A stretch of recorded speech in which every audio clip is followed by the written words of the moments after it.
Hey guys, we're talking chickens today. Basically, three types of chickens. There's pets that you just love and dress up in funny clothes and whatever else people do with pet chickens. There's egg layers, which are what we have in our coop here. And then there are meat birds. Now, if you're like us, when you started out and you had absolutely no idea what kind of chickens you needed for a backyard homestead, you were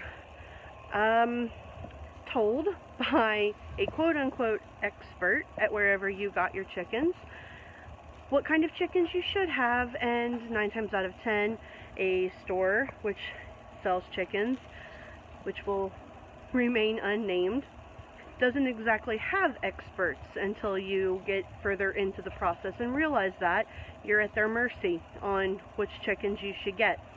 We ended up getting some really nice egg layers and some meat birds that we were told were not meat birds. So that kind of started us on a whole process of having to figure out what to do with the meat birds. So we have dispatched one of those meat birds. The thing with Cornish Cross, the traditional meat birds, is that they're kind of bred, genetically engineered, if you will, to live 8 to 10 weeks and then be butchered. Anything beyond that, their bodies have grown so fast that their hearts can't keep up with it. They start having difficulty breathing, difficulty walking, and most of them aren't going to live much longer. Now, there are people who say that they have Cornish Cross still that are like a year old. That's great. Ours are having a very hard time breathing, or having a very hard time walking. Even when we let them out to free range in the yard, they're not making it very far. And because they don't move a lot, they just lay, they poop, they eat, and that's about it.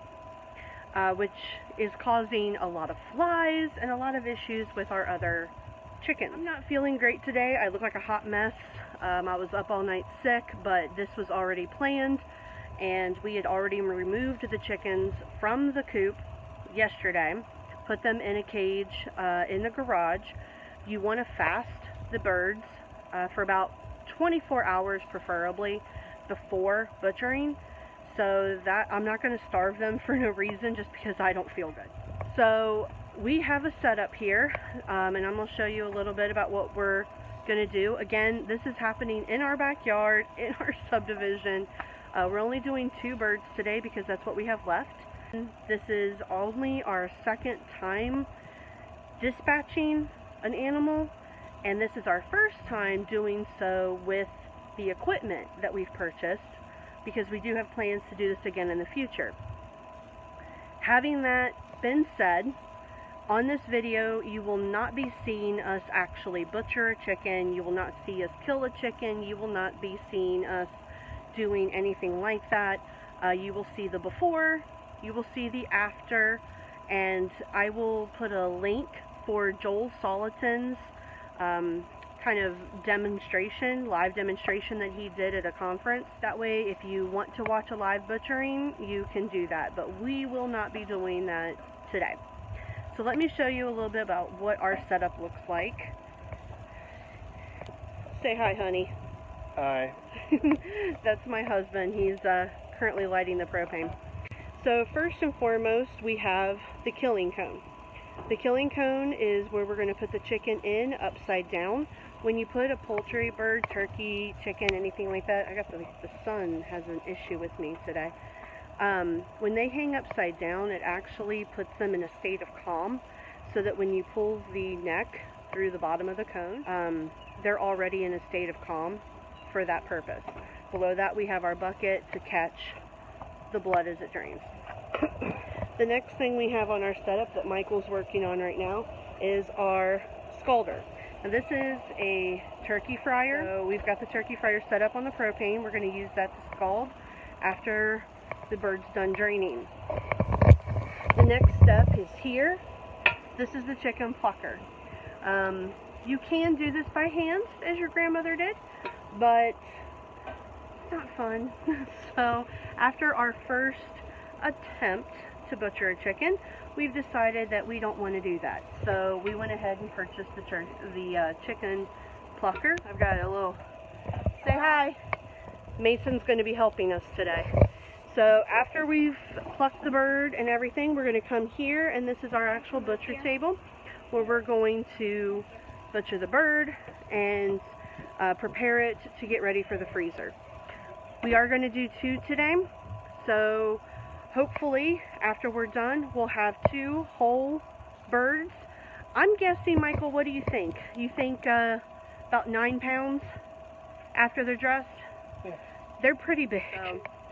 That is our setup. We will show you guys on the flip side after I go through this traumatic experience and get this out of my system, what we have at the end, and hopefully it's not an absolute catastrophe. Alright, thanks guys.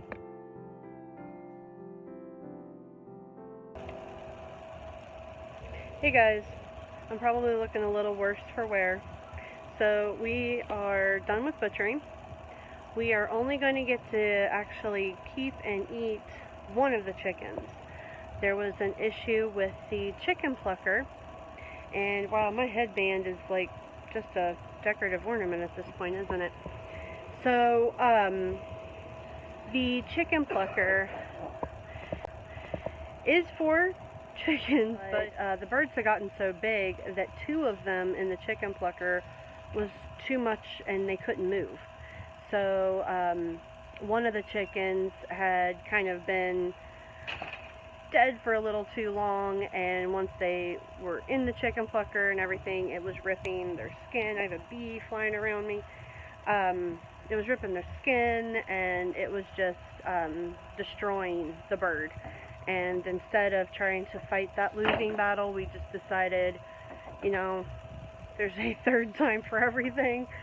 So we'll keep one of them, which we have hopefully successfully butchered, right, Michael? Hopefully successfully butchered? Hopefully. What is with all these bees? Like, we've never had bees. We butcher chickens and now we have bees everywhere.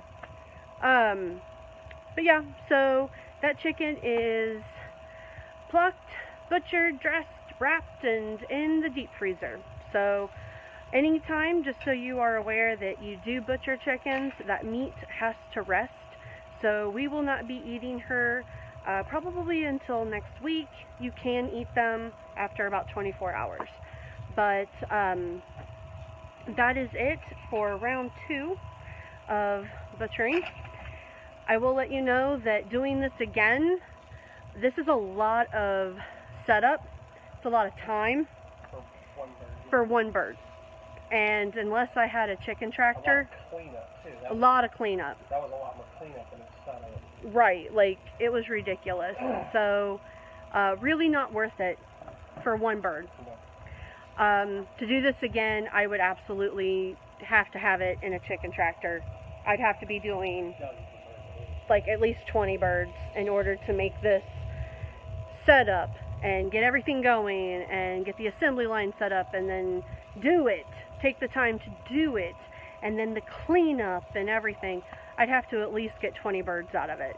So that is it for today. We are both completely wiped out. If you remember, I wasn't feeling great at the beginning of today. The smell of butchering chicken has not helped. So I'm gonna go take a shower, get away from all these bees before I get stung, and basically kick my feet up for the rest of the day. How about you? Sounds good. Sounds like a plan. Alright. Thanks, guys.